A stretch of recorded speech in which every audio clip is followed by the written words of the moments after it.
तो आज मैं आपको एक अनोखी रहस्यमय कहानी सुनाऊंगा। अगर आप चैनल पर नए हैं तो अभी सब्सक्राइब कर ले तथा कहानी पूरा देखें। अंत में एक अनोखा रहस्य छुपा है। धन्यवाद। तो सुनिए। बहुत पुरानी बात है। दक्षिण के एक छोटे से गांव में चित्रक नाम का एक युवक रहता था। चित्रक एक रंगरेज कपड़े रंगने वाला था। उसका काम सफेद कपड़ों को रंगों में डुबोकर उन्हें सुंदर बनाना था। लेकिन चित्रक का एक अटूट विश्वास था कि इस संसार का सबसे शुद्ध और सबसे सुंदर रंग महादेव का रंग है, जो किसी भी बाजार में नहीं मिलता। चित्रक रोज सुबह उठकर एक कोरा सफेद वस्त्र अपने कंधे पर डालता और पास की पहाड़ी पर चढ़ जाता। वह वहां बैठकर उगते हुए सूरज, हरियाली और मिट्टी के रंगों को देखता और महादेव से कहता, प्रभु, ये सब रंग तो आपके बनाए हुए हैं, पर मुझे वह रंग चाहिए जो कभी फीका न पड़े। मैं आपको उसी रंग में रंगना चाहता हूँ। एक बार उस राज्य के महाराज ने एक रंग उत्सव का आयोजन किया। उन्होंने घोषणा की कि जो भी कलाकार महादेव के अघोर रूप के लिए सबसे अद्भुत रंग का वस्त्र तैयार करेगा, उसे राज सम्मान मिलेगा। नगर के बड़े बड़े रंगरेज आए। किसी ने कीमती केसर से भगवा रंग तैयार किया, किसी ने मूंगों से गहरा लाल, तो किसी ने नीलमणि को पीसकर नीला रंग बनाया।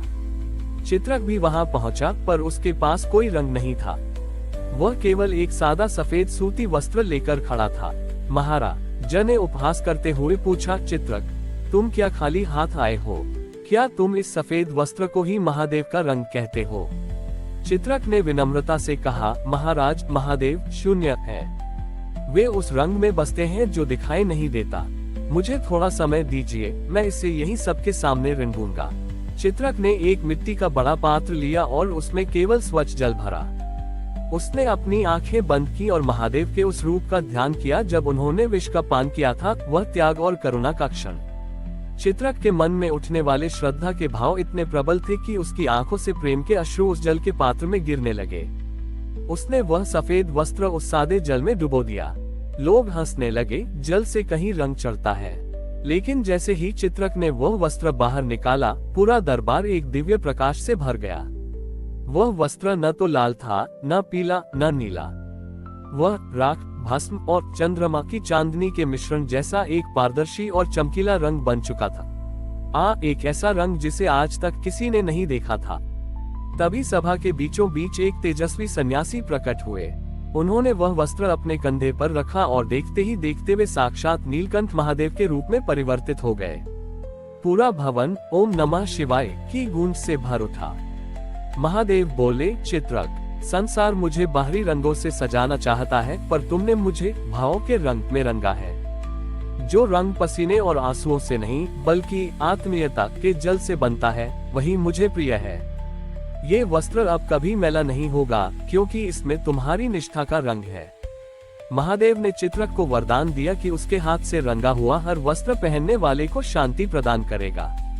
महाराज ने अपना सिर झुका लिया। उस दिन से उस गांव का नाम वर्णपुर पड़ा। चित्रक ने सिखाया कि महादेव की भक्ति के लिए सजावट की नहीं, बल्कि मन की कोरी चादर पर श्रद्धा का रंग चढ़ाने की आवश्यकता है। आज भी माना जाता है कि जो कोई अपने मन के मैल को हटाकर महादेव को याद करता है, महादेव उसे अपनी कृपा के उस अनंत रंग में रंग देते हैं जो मृत्यु के बाद भी साथ रहता है। चित्रक के इस दिव्य रंग की चर्चा जब दूर दूर तक फैली, तो पड़ोसी देश के एक अत्यंत ईर्ष्यालु रंगरेज नीलवर्ण को ये सहन नहीं हुआ। नीलवर्ण को अपनी कला पर बहुत घमंड था। वह रसायनों और दुर्लभ जड़ी बूटियों से ऐसे रंग बनाता था जो सालों तक नहीं उतरते थे। उसे लगा कि चित्रक ने कोई जादू टोना किया है। नीलवर्ण एक रात चुपके से चित्रक की कुटिया में पहुंचा। उसने देखा कि चित्रक सो रहा है और पास ही वही मिट्टी का पात्र रखा है जिसमें उसने महादेव के लिए वस्त्र रंगा था। नीलवर्ण ने सोचा, अगर मैं इस पात्र में अपना सबसे गहरा काला रंग डाल दूं तो चित्रक की सारी कला कलंकित हो जाएगी। उसने अपने साथ लाया हुआ सबसे गाढ़ा और जहरीला काला रंग उस पात्र में उड़ेल दिया और वहां से भाग गया।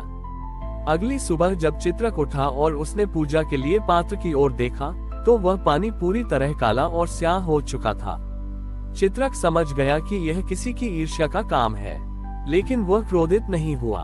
उसने शांति से उस काले जल को देखा और मुस्कुराते हुए कहा, महादेव, यदि आपको आज महाकाल के रूप में अंधेरे का रंग प्रिय है, तो मैं आपको इसी में रंगूंगा। चित्रक ने एक नया सफेद वस्त्र लिया और उसे उस काले जहरीले जल में डुबो दिया। जैसे ही उसने वस्त्र बाहर निकाला, एक और चमत्कार हुआ। वो वस्त्र काला नहीं हुआ, बल्कि वह गहरे अंतरिक्ष कॉस्मोस जैसा दिखने लगा, जिसमें करोड़ों टिमटिमाते सितारे और आकाशगंगाएं नजर आ रही थीं। वह रंग इतना गहरा और अनंत था कि उसे देखने मात्र से लोगों को ध्यान मेडिटेशन लग रहा था। तभी वहां नीलवर्ण आया, ये देखने की चित्रक की हार हुई या नहीं। लेकिन उस ब्रह्मांडीय वस्त्र को देखकर उसकी आंखें फटी की फटी रह गईं। उसने चित्रक के चरणों में गिरकर अपना अपराध स्वीकार कर लिया और पूछा, चित्रक, मैंने तो इसमें जहर जैसा काला रंग डाला था, फिर यह इतना सुंदर कैसे हो गया? चित्रक ने उसे उठाकर गले लगाया और कहा, नीलवर्ण महादेव नीलकंठ हैं। वे जहर को पीकर उसे अमृत बना देते हैं। जब हम अपने मन की कड़वाहट काला रंग उन्हें सौंप देते हैं, तो वे उसे अपने अनंत ज्ञान के प्रकाश में बदल देते हैं। कोई भी रंग बुरा नहीं होता, बस उसे महादेव के चरणों तक पहुंचने की देर है। नीलवर्ण का अहंकार पूरी तरह गल गया। उसने अपनी सारी रासायनिक सामग्रियां त्याग दी और चित्रक का शिष्य बन गया। उन दोनों ने मिलकर तय किया कि वे अब केवल वस्त्र नहीं रंगेंगे, बल्कि लोगों के जीवन को सकारात्मकता के रंगों से भरेंगे। उस दिन के बाद से चित्रक की कला को अनंत रंजन कहा जाने लगा। चित्रक ने यह अमर संदेश दिया कि यदि आपके जीवन में कोई काला रंग, दुख या बुराई भरने की कोशिश करे, तो घबराएं नहीं, उसे महादेव को समर्पित कर दें। वे उसे आपके जीवन का सबसे सुंदर सितारा बना देंगे। आज भी वर्णपुर की गलियों में ये कहावत प्रसिद्ध है, रंगने वाला तो केवल माध्यम है, असली रंग तो महादेव की कृपा का ही चढ़ता है। हमारी और भी आध्यात्मिक एवं अनोखी कहानियां देखने के लिए हमारे चैनल पर जाएं तथा धार्मिक एवं पौराणिक अनोखी कहानियां हमारे चैनल पर है। कृपया जाके देखें तथा हमारे चैनल को सब्सक्राइब करके रखें और वीडियो लाइक जरूर करें। धन्यवाद।